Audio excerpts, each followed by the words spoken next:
বিশ্বকর্মা পুজোর শুভেচ্ছা ও ভালোবাসা জানিয়ে আজকের ব্লগটা শুরু করলাম। জানি ব্লগটা তোমাদের কাছে পৌঁছাতে অনেকটাই লেট হয়ে যাবে, তবুও শুভেচ্ছা ভালোবাসা জানালাম শুরুতেই। তো সকালে সমস্ত কাজবাজ কমপ্লিট করে বাড়ির যাবতীয় কাজকর্ম পুজো সমস্তটাই সেরে দেখো চলে এসেছি এক ভাইয়ের বাড়িতে। হ্যাঁ, ভাই বলবো, আমার বর্মশাইয়ের থেকে অনেকটাই ছোট, তো সে কারণে ভাই বললাম। প্রতি বছরই কিন্তু আমাদেরকে নিমন্ত্রণ করে, তো বর্মশাই আসে। আমার সেইভাবে মানে এই প্রথম বছরই আসলাম, কোনো বছর আসা হয় না, কোনো না কোনো একটা বাধা থেকেই যায়। এবছরও আছে, নেই বললে ভুল। এবছর হচ্ছে আগামীকাল হচ্ছে রায়ের এক্সাম, তো তাও এসেছি। রায় বলল ও রেডি আছে অনেকটাই, তাই জন্যই দেখো কয়েক ঘন্টার জন্য এসেছি। আর বারবার করে ফোন করছিল, যে কারণে আসতেই হলো।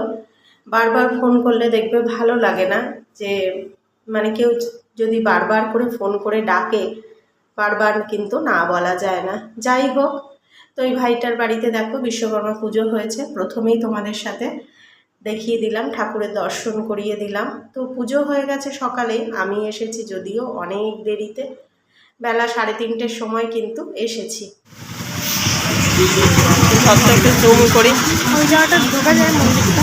কোথায়? হ্যাঁ, ওই ভেতরটায় না, ওখানে তো ঢুকবি না, মাংস খেয়েছি। এখানে ঢোকা যাবে। খাওয়া দাওয়ার পরে কিছুক্ষণ বিশ্রাম নিয়ে তারপরে আবার বেরিয়ে পড়েছি বলতে বাড়ি ফিরছি। তো পথে বাড়ির কাছেই এই যে মায়ের মন্দির, এখানে একটুখানি দাঁড়ালাম। কি কারণে? এখানে হচ্ছে আমাদের ঠাকুর কিনে প্রতি বছর পুজো দেওয়া হয় মায়ের মন্দিরে। বাড়ি থেকে এটা বেশি দূরে নয়, এই মন্দিরটা পুজো দিই প্রতি বছরই। এবারে এখন হচ্ছে ঠাকুরটা নিয়ে বাড়িতে ফিরবো, ওই জন্য এখানে দাঁড়িয়ে পড়লাম। আর আমি মন্দিরের ভেতরে প্রবেশ করলাম না, খাওয়া জামা কাপড় বুঝতেই পারছো। বরমশাই ঢুকেছে ওই যে হাত পা ধুয়ে, আর এখন ওয়েট করছে ঠাকুরটা নেবে বলে। ওদিকে ঠাকুরমশাই পুজো করছেন। চলো আমাদের ঠাকুরটা তোমরা দেখে নাও। তো এই যে এটা হচ্ছে আমাদের ঠাকুর। জয় বাবা বিশ্বকর্মা।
প্রতি বছরই এরকম ঠাকুর কিনে মায়ের মন্দিরে সমস্ত কিছু দিয়ে বাটা সাজিয়ে পুজো দেওয়া হয়।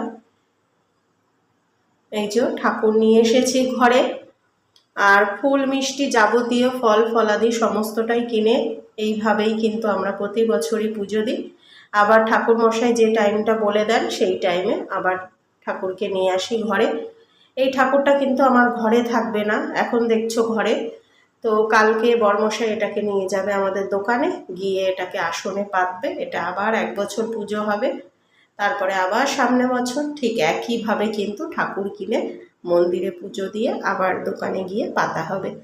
তো এইভাবে প্রতি বছর করা হয়, এরকমভাবেই হয়ে আসছে আর কি। তো রাত্রেবেলায় দেখো কেউ আর সেরকমভাবে কিছু খায়নি, মানে খেতে চাইছে না, কারোরই সেরকম খিদে নেই। সবাই বলছে কিছু খাবো না কিছু খাবো না। তো না খেয়ে একদম শুলে তো আরও শরীর খারাপ করবে, তার জন্য ভাবলাম একটুখানি ঝাল ঝাল করে চাউমিন করে নিই। আর এই যে চাউমিন করে নিলাম সবার জন্যই, যদিও বরমশাই খায়নি। এটা হচ্ছে রাই আর রায়ের স্যারের জন্য বেড়ে নিয়েছি।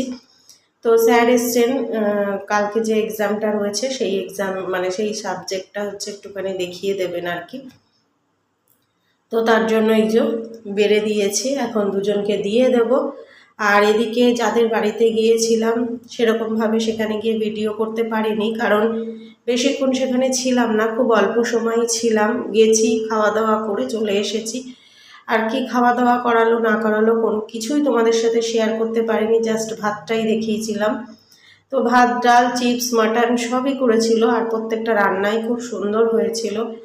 আর যাদের বাড়িতে গিয়েছি তাদের সাথে কিন্তু আমাদের অনেক দিনেরই যোগাযোগ আর খুব ভালো সম্পর্ক, আর বাড়ির প্রত্যেকটা মানুষই কিন্তু খুব ভালো। তো খুব ভালো লাগলো, প্রতি বছরই বলে, এবছর গেলাম, ভীষণ ভালো লেগেছে। চলো তাহলে ব্লগটা আজ এখানে।